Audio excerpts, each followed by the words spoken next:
खाइसु मम्मीले खुवाइसु मामालाई खुवाइसु अनि नानीले खाइसु मम्मीलाई फाइदा हुन्छ नि पहिला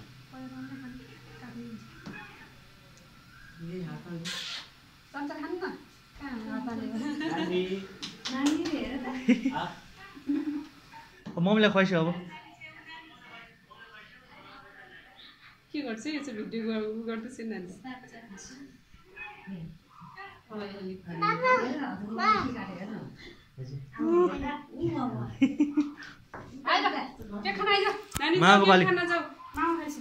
म खाइहाल्छु नि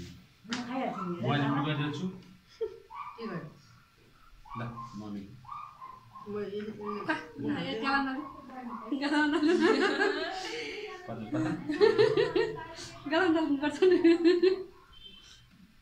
गाना दल्ने खाले के होइन हस्बेन्डले खै पुग्नु भएन